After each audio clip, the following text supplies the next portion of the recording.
जय श्री कृष्ण। राधे राधे। आप सभी भक्तों को निर्जला एकादशी व्रत की हार्दिक शुभकामनाएं। निर्जला यानी यह व्रत बिना जल ग्रहण किए और उपवास रखकर किया जाता है, इसीलिए यह व्रत कठिन तप और साधना के समान महत्व रखता है।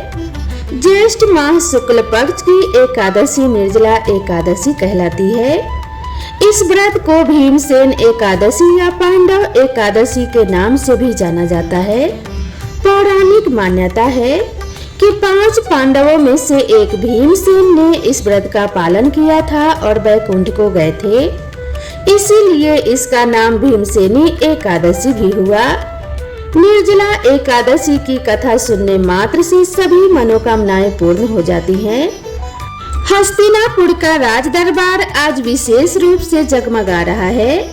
स्वर्ण सिंहासन, श्वेत चमर, रतन जड़ित दीपमालाओं की आभा से मंडप जगमगा रहा है। पांडवों के बीच बैठा है बल का प्रतीक भीमसेन, किंतु आज उनके मुख पर पराक्रम नहीं बल्कि गंभीर दुविधा की रेखाएं हैं। हर एकादशी पर माता कुंती, सहदेव, नकुल, अर्जुन और स्वयं युधिष्ठिर महाराज और द्रौपदी सभी व्रत रखते हैं संयम और श्रद्धा के साथ। लेकिन भीम जो अग्नि से उत्पन्न है, जिनकी अग्नि जैसी भूख है, वे हर बार मन मार कर उस पुण्य से वंचित रह जाते हैं। आज युधिष्ठिर महाराज नहीं बल्कि राजसभा में स्वयं भीमसेन भगवान श्री कृष्ण से पूछ रहे हैं कि हे मधुसूदन, मुझे कोई ऐसा मार्ग बताइए कि मैं भी व्रत का पुण्य प्राप्त कर सकूं, किंतु अपने शरीर की भूख की मर्यादा में रहकर। क्या कोई ऐसी एकादशी है जो पूरे वर्ष के व्रतों का फल एक साथ दे दे? भीमसेन के मुख से ऐसी बातें सुनकर श्री कृष्ण मंद मंद मुस्कान के साथ कहते हैं कि हे भीम, एक ही एकादशी है निर्जला एकादशी, जो कि पूरे वर्ष की एकादशियों के समान पुण्य देती है। यह व्रत तुम्हारे जैसे वीर के लिए ही है। तो आइए प्रिय श्रोताओं, इस दिव्य संवाद के साथ आरंभ करते हैं निर्जला एकादशी व्रत की पावन कथा, जिसमें छुपा है मोक्ष, पुण्य और भगवान विष्णु की असीम कृपा का रहस्य। पद्म पुराण में वर्णित निर्जला एकादशी व्रत कथा के अनुसार एक बार युधिष्ठिर महाराज ने भगवान श्री कृष्ण से कहा कि हे जनार्दन, अपरा एकादशी का सारा महात्म्य मैंने सुन लिया। अब ज्येष्ठ मास के शुक्ल पक्ष में जो एकादशी आती हो उसका भी वर्णन कीजिए। भगवान श्री कृष्ण बोले कि हे राजन, इसका वर्णन परम धर्मात्मा सत्यवती नंदन व्यास जी करेंगे, क्योंकि यह संपूर्ण शास्त्रों के तत्वज्ञ और वेद वेदांगों के पारंगत विद्वान हैं। तब वेद व्यास जी कहने लगे, दोनों ही पक्षों की एकादशियों को भोजन न करें। द्वादशी को स्नान आदि से पवित्र होकर फूलों से भगवान केशव की पूजा करके नित्य कर्म समाप्त होने के पश्चात पहले ब्राह्मणों को भोजन देकर अंत में स्वयं भोजन करना चाहिए। राजन, जन्ना शौच और मरना शौच में भी एकादशी को भोजन नहीं करना चाहिए। यह सुनकर भीमसेन बोले, परम बुद्धिमान पितामह, मेरी उत्तम बात सुनिए। राजा युधिष्ठिर, माता कुंती, द्रौपदी, अर्जुन, नकुल और सहदेव यह एकादशी को कभी भोजन नहीं करते और मुझसे भी हमेशा यही कहते हैं कि भीमसेन, तुम भी एकादशी को न खाया करो। किंतु मैं इन लोगों से यही कह दिया करता हूँ कि मुझसे भूख सही नहीं जाएगी। तब भीमसेन की बात सुनकर व्यास जी ने कहा कि हे भीम, अगर तुम्हें स्वर्गलोक की प्राप्ति अभिष्ट है और तुम नरक को दूषित समझते हो, तो दोनों पक्षों की एकादशी को कभी भोजन मत करना। तब भीमसेन फिर बोले कि हे महाबुद्धिमान पितामह, मैं आपके सामने बिल्कुल सच्ची बात कह रहा हूँ। एक बार भोजन करके भी मुझसे व्रत नहीं किया जा सकता, फिर उपवास करके तो मैं भला रह भी कैसे सकता हूँ। मेरे पेट में वृक नामक अग्नि सदा प्रज्वलित रहती है, इसीलिए जब मैं बहुत अधिक खाता हूँ तभी यह अग्नि शांत होती है। इसीलिए महामुनि मैं वर्ष भर में केवल एक बार ही उपवास कर सकता हूँ, जिससे स्वर्ग की प्राप्ति हो जाए और जिसके करने से मैं कल्याण का भागी हो सकूं। मुनिवर, ऐसा कोई एक व्रत निश्चय करके बताइए, मैं उसका यथोचित रूप से पालन करूंगा। तब व्यास जी ने कहा कि हे भीम, ज्येष्ठ मास में सूर्य वृष राशि पर हो या मिथुन राशि पर शुक्ल पक्ष में जो एकादशी हो, उसका यत्न पूर्वक निर्जल व्रत करो। केवल कुल्ला या आचमन करने के लिए तुम मुख में जल डाल सकते हो, उसको छोड़कर और किसी प्रकार का जल विद्वान पुरुष को मुख में नहीं डालना चाहिए, नहीं तो व्रत भंग हो जाता है। एकादशी को सूर्योदय से लेकर दूसरे दिन के सूर्योदय तक मनुष्य जल का त्याग करे तो यह व्रत पूर्ण होता है। इसके बाद द्वादशी को निर्मल प्रभात काल में स्नान करके ब्राह्मणों को विधि पूर्वक जल और स्वर्ण का दान करे। इस प्रकार सब कार्य पूरा करके जितेंद्रिय पुरुष ब्राह्मणों के साथ भोजन करे।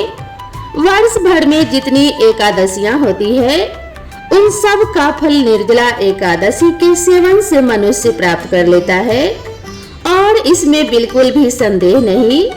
शंख चक्र और गदा धारण करने वाले भगवान केशव ने मुझसे कहा था कि यदि मनुष्य सबको छोड़कर एकमात्र मेरी शरण में आ जाए और एकादशी को निराहार रहे तो वह सब पापों से छूट जाता है। एकादशी का व्रत करने वाले पुरुष के पास विशाल काय विकराल आकृति वाले और काले रंग वाले दंड पाशधारी भयंकर यमदूत नहीं जाते। अंत काल में पीतांबरधारी सौम्य स्वभाव वाले, हाथ में सुदर्शन धारण करने वाले और मन के समान वेगशाली विष्णु दूत आकर इस वैष्णव पुरुष को भगवान विष्णु के धाम में ले जाते हैं। हे भीम, अतः निर्जला एकादशी को पूर्ण यत्न करके उपवास करना चाहिए। तुम भी सब पापों की शांति के लिए यत्न पूर्वक उपवास और भगवान श्री हरि का पूजन करो। स्त्री हो या पुरुष, यदि उसने मेरु पर्वत के बराबर भी महान पाप किए हो तो वह सब एकादशी के प्रभाव से भस्म हो जाते हैं। जो मनुष्य उस दिन जल के नियम का पालन करता है वह पुण्य का भागी होता है। उसे एक एक पहर में कोटि कोटि स्वर्ण मुद्रा दान करने का फल प्राप्त होता सुना गया है। मनुष्य निर्जला एकादशी के दिन स्नान, दान, जप, होम आदि जो कुछ भी करता है वह सब अक्षय होता है। यह भगवान श्री कृष्ण का कथन है। निर्जला एकादशी को विधि पूर्वक उत्तम रीति से उपवास करके मनुष्य वैष्णव पद को प्राप्त कर लेता है। जो मनुष्य एकादशी के दिन अन्न खाता है वह पाप भोजन करता है। इस श्लोक में वह चंडाल के समान और मरने पर दुर्गति को प्राप्त होता है। जो ज्येष्ठ के शुक्ल पक्ष में एकादशी को उपवास करके दान देंगे वे परम पद को प्राप्त होंगे। जिन्होंने एकादशी को उपवास किया है वे ब्रह्म हत्यारे, शराबी, चोर या फिर गुरुद्रोही होने पर भी वे सभी पाप से मुक्त हो जाते हैं। कुंती नंदन निर्जला एकादशी के दिन श्रद्धालु स्त्री पुरुषों के लिए जो विशेष दान और कर्तव्य बताए गए हैं उन्हें भी सुनो। उस दिन जल में शयन करने वाले भगवान विष्णु का पूजन और जलमय धेनु का दान करना चाहिए अथवा प्रत्यक्ष धेनु या घृतमय धेनु का दान उचित है। पर्याप्त दक्षिणा और भांति भांति के मिष्टानों द्वारा यत्न पूर्वक ब्राह्मणों को संतुष्ट करना चाहिए। ऐसा करने से ब्राह्मण अवश्य संतुष्ट होते हैं और उनके संतुष्ट होने पर श्री हरि मोक्ष प्रदान करते हैं। जिन्होंने सम, दम और दान में प्रवृत्त हो श्री हरि की पूजा और रात्रि में जागरण करते हुए इस निर्जला एकादशी का व्रत किया है, उन्होंने अपने साथ ही अपनी बीती हुई 100 पीढ़ियों को और आने वाले 100 पीढ़ियों को भगवान वासुदेव के परम धाम में पहुंचा दिया है। निर्जला एकादशी के दिन अन्न, वस्त्र, गौ, जल, शैया, सुंदर आसन, कमंडल और छाता का दान करना चाहिए। जो श्रेष्ठ और सुपात्र ब्राह्मण को जूता दान करता है वह सोने के विमान पर बैठकर स्वर्ग लोक में प्रतिष्ठित होता है। जो इस एकादशी की महिमा को भक्ति पूर्वक सुनता तथा जो भी भक्ति पूर्वक उसका वर्णन करता है वे दोनों स्वर्ग लोक में जाते हैं। चतुर्दशी युक्त अमावस्या को सूर्य ग्रहण के समय श्राद्ध करके मनुष्य जिस फल को प्राप्त करता है वही इसके श्रवण से भी प्राप्त होता है। पहले दंत धावन करके यह नियम लेना चाहिए कि मैं भगवान केशव की प्रसन्नता के लिए एकादशी को निराहार रहकर आचमन के सिवा दूसरे जल का भी त्याग करूंगा। द्वादशी को देव देवेश्वर भगवान विष्णु की पूजा करनी चाहिए। गंध धूप पुष्प और सुंदर वस्त्र से विधि पूर्वक पूजन करके जल का घड़ा संकल्प करते हुए मंत्र का उच्चारण करें। संसार में सागर से तारने वाले देव देव ऋषिकेश, इस जल के घड़े के दान करने से आप मुझ पर परम गति की प्राप्ति कराइए। व्यास जी कहते हैं कि हे भीमसेन, ज्येष्ठ मास में शुक्ल पक्ष की जो शुभ एकादशी होती है उसका निर्जल व्रत करना चाहिए तथा उस दिन श्रेष्ठ ब्राह्मणों को शक्कर के साथ जल के घड़े का दान करना चाहिए। ऐसा करने से मनुष्य भगवान विष्णु के समीप पहुंचकर आनंद का अनुभव करता है। इसके पश्चात द्वादशी को ब्राह्मण भोजन कराने के बाद स्वयं भोजन करें। जो इस प्रकार पूर्ण रूप से पाप नाशनी एकादशी का व्रत करता है वह सभी पापों से मुक्त होकर अनामय पद को प्राप्त होता है। ऐसे व्यक्ति को मोक्ष की प्राप्ति हो जाती है। जैसे ही श्री कृष्ण ने कथा समाप्त की, हस्तिनापुर का राज दरबार एक बार फिर दिव्य ऊर्जा से भर गया। श्री कृष्ण के मुख से निकली हर बात जैसे भीमसेन के मन का भार हर लेती है। वे हाथ जोड़कर श्री कृष्ण को प्रणाम करते हैं और कहते हैं कि हे केशव, आपने मुझे यह अमूल्य बात बताया जो मुझे मेरे परिवार के व्रत सदृश पुण्य की ओर ले जाएगा। आज मैं भी व्रत के पवित्र पथ पर अग्रसर हो पाया। श्री कृष्ण ने भीम के कंधे पर हाथ रखकर कहा कि हे भीम, यह व्रत केवल तप नहीं, श्रद्धा और तुम्हारे जैसे भक्तों के लिए ही है जो भीतर से सच्चे हैं। इस प्रकार इस कथा से हमें न केवल व्रत के महत्व का ज्ञात होता है बल्कि यह भी समझ में आता है कि श्रद्धा से किया गया एक व्रत भी वर्ष भर की तपस्या का फल दे सकता है अगर वह पूर्ण निष्ठा, संयम और भक्ति के साथ किया गया हो। तो आइए हम सब भी इस निर्जला एकादशी पर केवल जल का त्याग ही नहीं, इंद्रिय संयम और सेवा भगवत स्मरण का व्रत लेकर भगवान विष्णु के कृपा के अधिकारी बने। भगवान विष्णु आप सभी को व्रत का पुण्य, संयम की शक्ति और भक्ति की स्थिरता प्रदान करें। हमारे सनातन धर्म में प्रत्येक व्रत की सफलता और सिद्धि के पीछे देवी देवताओं की अदृश्य कृपा होती है। एकादशी व्रत जितना महान है उतना ही महत्वपूर्ण है इस व्रत की द्वारपाल देवी ग्यारस माता की कृपा प्राप्त करना। कहा गया है कि जब तक ग्यारस माता प्रसन्न न हो तब तक एकादशी का फल पूर्ण रूपेण नहीं मिलता। इसीलिए हर एकादशी व्रत कथा के साथ ग्यारस माता की कथा का श्रवण करना भी अनिवार्य है। अब हम सभी भक्ति भाव से पहले ग्यारस माता की कथा का श्रवण करेंगे। उनकी कथा सुने और ग्यारस माता से प्रार्थना करें कि वे हमारे द्वारा रखे गए व्रत को स्वीकार कर भगवान विष्णु के चरणों तक पहुँचाएं। आइए इस मंगल भावना के साथ ग्यारस माता की पुण्य कथा का श्रवण करते हैं। एक बार की बात है, एक राज्य में एक राजा राज्य करता था। राजा बहुत ही बुद्धिमान और बलशाली था। वह सदैव अपनी प्रजा का बहुत ही अच्छे से ध्यान रखता था। प्रजा भी अपने राजा को बहुत पसंद करती थी। राजा की 2 बेटियां थी। राजा अपनी दोनों बेटियों से बहुत ही प्रेम किया करता था। राजा की दोनों बेटियां बहुत ही सुंदर थी, लेकिन राजा की छोटी बेटी देखने में बहुत सुंदर और धार्मिक प्रवृत्ति की थी। वह 12 मास ग्यारस माता की पूजा और व्रत किया करती थी। सभी लोग राजा की छोटी बेटी से बहुत प्रेम करते थे और खूब प्रशंसा किया करते थे। वह बोलने में बहुत ही अच्छी थी। राजा भी अपनी छोटी बेटी को बड़ी बेटी से कुछ ज्यादा ही प्रेम करता था, जिस कारण राजा की बड़ी बेटी को अपनी छोटी बहन से नफरत होने लगी। समय के साथ राजा की दोनों बेटियां बड़ी हो गई। तब एक पड़ोस के राज्य में रहने वाला राजकुमार राजा की बड़ी बेटी के लिए रिश्ता लेकर आया।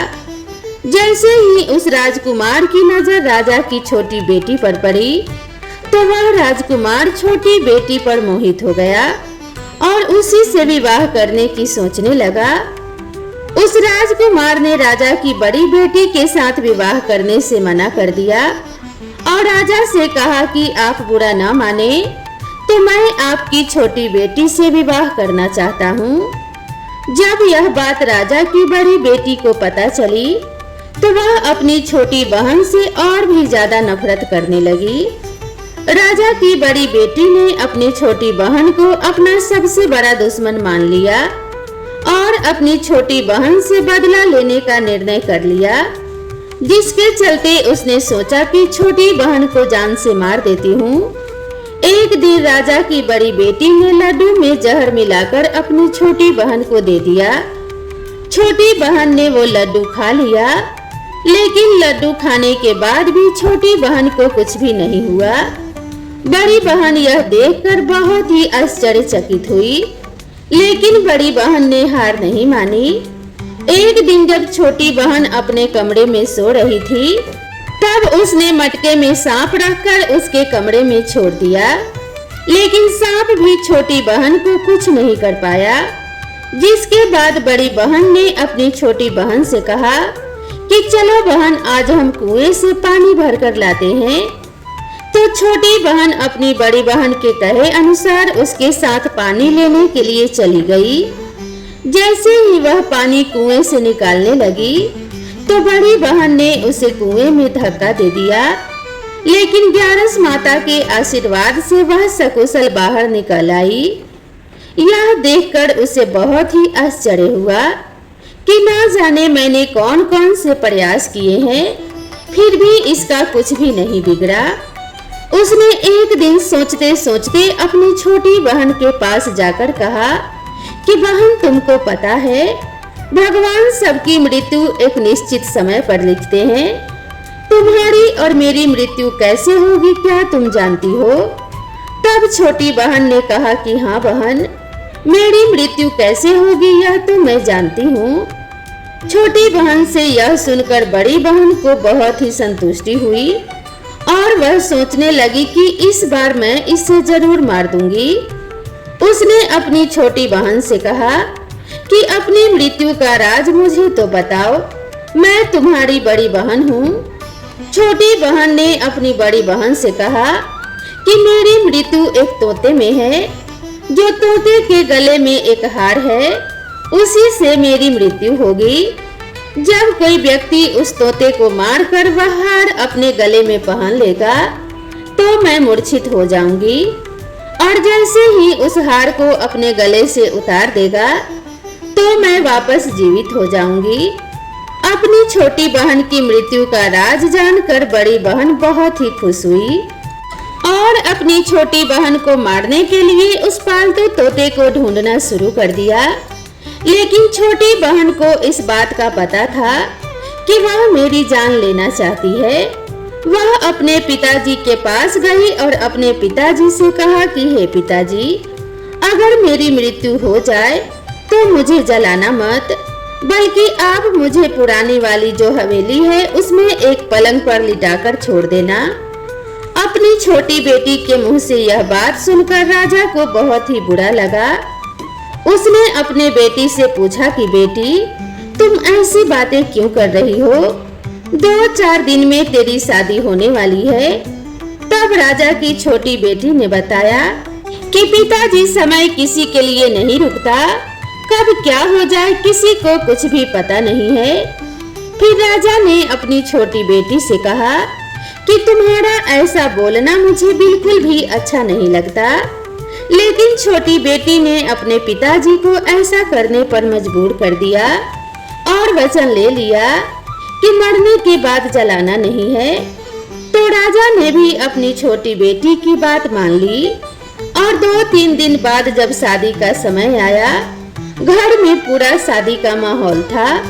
पूरे गाजे बाजे के साथ बारात आई। राजकुमार बारात लेकर राजा के घर आया।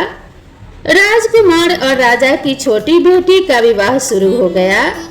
जैसे ही राजा की छोटी बेटी राजकुमार के साथ फेरे लेना शुरू करती है, तो उसी समय उसकी बड़ी बहन अपनी छोटी बहन के कमरे में जाकर उसके तोते को पकड़ लेती है और उसे जान से मार देती है। तोते के गले में जो हार था उसे अपने गले में धारण कर लेती है। जैसे ही बड़ी बहन ने हार अपने गले में डाला, तो उधर छोटी बहन के 3.5 फेरे ही पूरे हुए थे और वह बेहोश होकर नीचे गिर गई। इसके बाद राजा ने बड़े बड़े हकीम को बुलाया, अपनी छोटी बेटी का इलाज करने को कहा। राजा ने कहा, कोई मेरी बेटी का इलाज कर दो, मुंह मांगा इनाम दिया जाएगा। राजा की बात सुनकर वैद्य ने जब बेटी को चेक किया, तो राजा को बताया कि आपकी छोटी बेटी ना तो जीवित है और ना ही मरी हुई है। मैं तो मेरे जीवन में ऐसा पहली बार देख रहा हूँ। तो राजा ने वैद्य और हकीम को कह दिया कि यह बात बाहर किसी और को मत बताना। अगर तुमने यह बात और किसी को बताई तो हम तुम्हें फांसी की सजा देंगे। राजा ने अपनी छोटी बेटी को पुराने महल में ले जाकर एक पलंग पर लिटा दिया और वहां पर कुछ सैनिकों को तैनात कर दिया और स्वयं महल पर आ गया। राजा की बड़ी बेटी अपने पिताजी के पास गई और कहने लगी कि हे पिताजी, अगर यह शादी संपन्न नहीं हुआ तो आपकी इज्जत का क्या होगा? अगर आप कहो तो मैं आपकी इज्जत बचाने के लिए राजकुमार से शादी करने के लिए तैयार हूँ। राजा ने अपनी बड़ी बेटी की बात मानकर छोटी बेटी के कपड़े बड़ी बेटी को पहना दिए और मंडप पर भेज दिया। लेकिन राजकुमार यह जान गया था कि यह राजा की छोटी बेटी नहीं है, तो उसने शादी करने से मना कर दिया। लेकिन वहां पर आए सारे लोगों ने राजकुमार को शादी करने के लिए विवश कर दिया और राजा की बड़ी बेटी से शादी उस राजकुमार की करवा दी। बचे हुए 3.5 फेरे बड़ी बेटी के साथ दिलवा दिए गए। उसके बाद राजकुमार राजा की बड़ी बेटी को अपने महल में ले गया। राजकुमार राजा की बड़ी बेटी से ना तो बात करता था और ना ही उसे पसंद करता था और ना ही उसके कमरे में जाता था। राजकुमार ने यह फैसला ले लिया कि मैं राजा की छोटी बेटी को ढूंढ कर ही रहूंगा। वह रात दिन उसे ढूंढता हुआ इधर उधर घूमने लगा। एक दिन राजकुमार अपने घोड़े पर सवार होकर राजा के पुराने महल के पास पहुंच गया, जहां पर उसने कुछ सैनिकों को देखा। महल के पास पहुंचकर राजकुमार ने जब महल को ध्यान से देखा तो वह समझ गया कि यह मेरे ससुर का पुराना महल है। तब राजकुमार ने सैनिकों से पूछा कि तुम लोग यहाँ पर क्या कर रहे हो और इस महल के अंदर उस पलंग पर कौन लेटा है? तो सैनिकों ने बताया कि यहाँ पर राजा की छोटी बेटी लेटी है। यह सुनकर राजकुमार बहुत ही खुश हुआ और तुरंत उससे मिलने के लिए अंदर चला गया। लेकिन देखा अंदर जाकर तो वो बिल्कुल बेहोश थी। राजकुमार उसकी सेवा करने लगा। जैसे ही रात हुई राजा की छोटी बेटी उठकर बैठ गई। राजकुमार यह देखकर बहुत ही खुश हुआ और उससे पूछने लगा कि तुम यहाँ पर क्या कर रही हो? ऐसे बीच फेरों से गायब होकर यहाँ पर क्यों चली आई? तुम मेरे साथ चलो। राजा की छोटी बेटी ने राजकुमार को सारी बात बता दी और बताया कि मेरी जान एक तोते में बसी थी और यह बात मैंने अपनी बड़ी बहन को बता दी थी। मुझे पता है कि उसी ने मुझे मारने का प्रयास किया है। उसके पास एक हार है जिसको वह सुबह में पहन लेती है और रात को उतार कर रख देती है। जब तक वह हार को पहने रखती है तब तक मैं मूर्छित रहती हूँ और जैसे ही वह हार को उतार देती है तो मैं जीवित हो जाती हूँ। और और जब तक मेरी बड़ी बहन के पास वह हार है तब तक मैं ऐसे ही जीवित और मूर्छित होती रहूंगी। अगर मेरी बड़ी बहन के पास जो हार है वह मेरे हाथ में आ जाए तो मैं हमेशा के लिए जीवित हो जाऊंगी।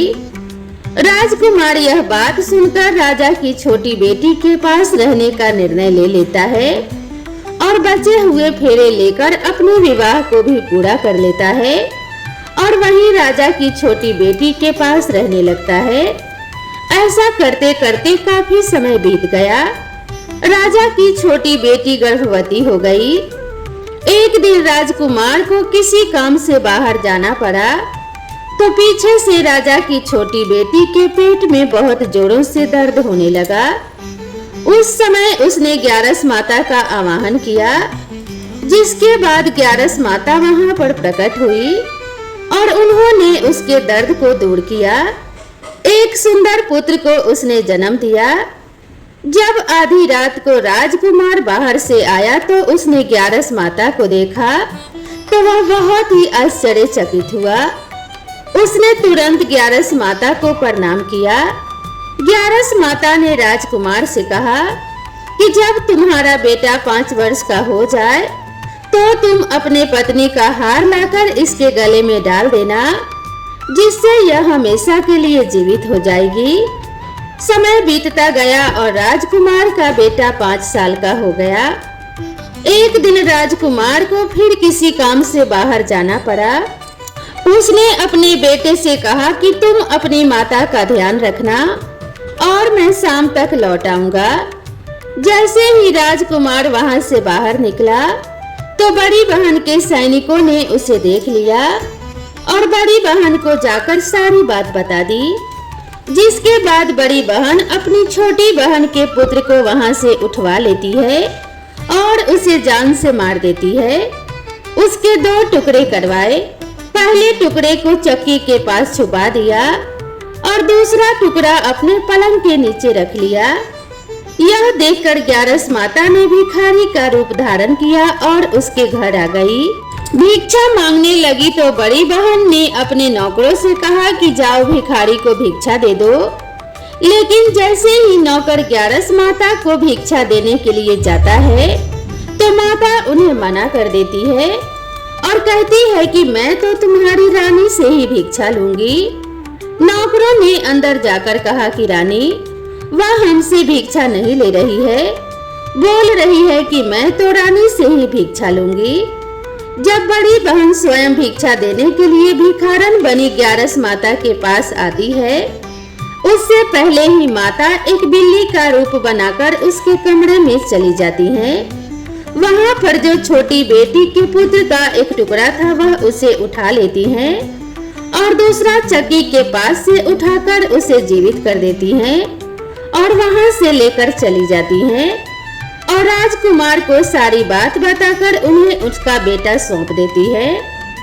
राजकुमार अपने बेटे को लेकर उसकी बड़ी बहन के पास जाता है और उससे कहता है, इस बच्चे का अच्छे से ध्यान रखना है। अगर तुम इस बच्चे का अच्छे से ध्यान रखोगी तो मैं तुमसे बात करूंगा, वरना नहीं करूंगा और मैं यहाँ से चला जाऊंगा। एक दिन राजकुमार ने अपने बच्चे से कहा कि तुम ऐसा करो कि तुम्हारे माँ के गले में जो हार है उसे मांग लो। तुम्हारी जिद की वजह से वह हार तुम्हें दे देगी। अपने पिताजी के कहे अनुसार लड़का अपनी बड़ी माँ के पास जाकर कहता है कि हे माँ, मुझे तुम्हारे गले का हार चाहिए। यह सुनकर उसकी माँ को पहले तो बहुत गुस्सा आता है, पर उसको याद आता है कि राजकुमार ने कहा है कि अगर मैं इस बच्चे का अच्छे से ध्यान रखूंगी तो ही वह मुझसे बात करेंगे। वह सोचती है कि छोटी बहन अब तक तो मर गई होगी और उसे जला भी दिया होगा, अब कौन सी वह जिंदा होने वाली है। यही सोचकर वह हार को निकालकर उस बच्चे को दे देती है। वह बच्चा उस हार को ले जाकर अपने पिताजी को दे देता है तो राजकुमार अपने बेटे और उस हार को लेकर वहां से चला जाता है और जाते हुए कहकर जाता है कि तुम हमारे लिए खाना बनाकर तैयार रखना। मैं शाम को आकर तुम्हारे साथ ही खाना खाऊंगा। यह कहकर वह अपने बेटे को लेकर सीधा राजा के पास जाता है और राजा को सारी बात बता देता है। राजा अपनी बड़ी बेटी की यह करतूत सुनकर बहुत ही क्रोधित होते हैं और अपनी परवरिश को ही दोष देने लगते हैं। राजा राजकुमार को अपने छोटी बेटी के साथ रहने का आदेश देते हैं। राजकुमार वह हार लेकर छोटी रानी के पास जाता है और उसके गले में वह हार डाल देता है, जिससे वह हमेशा के लिए जीवित हो जाती है और दोनों बहुत ही खुश होते हैं और खुशी खुशी अपना जीवन बिताने लगते हैं। राजकुमार अपने बेटे और अपने पत्नी को लेकर अपने राज्य में चला जाता है। इस तरह एकादशी व्रत के प्रभाव से राजा की छोटी बेटी को अपने जीवन में आई तमाम मुसीबतों से छुटकारा मिलता है। तो प्रेम से बोलिए एकादशी माता की जय, भगवान श्री हरि विष्णु और माता लक्ष्मी की जय। तो दोस्तों, मैं आशा करती हूँ आप सभी को यह कथा जरूर पसंद आई होगी। वीडियो पसंद आई हो तो वीडियो को एक लाइक जरूर करें और अगर आप मेरे चैनल पर पहली बार आए हैं तो चैनल को सब्सक्राइब करना ना भूलें। तो दोस्तों, मिलते हैं इसी तरह की नई कथा और नई कहानी के साथ। भगवान विष्णु और माता लक्ष्मी की कृपा आप सभी भक्तों पर सदा सर्वदा बनी रहे। इसी मंगल कामना के साथ आज के वीडियो को यहीं पर समाप्त करती हूँ। मिलते हैं इसी तरह की नई कथा के साथ, तब तक के लिए राधे राधे।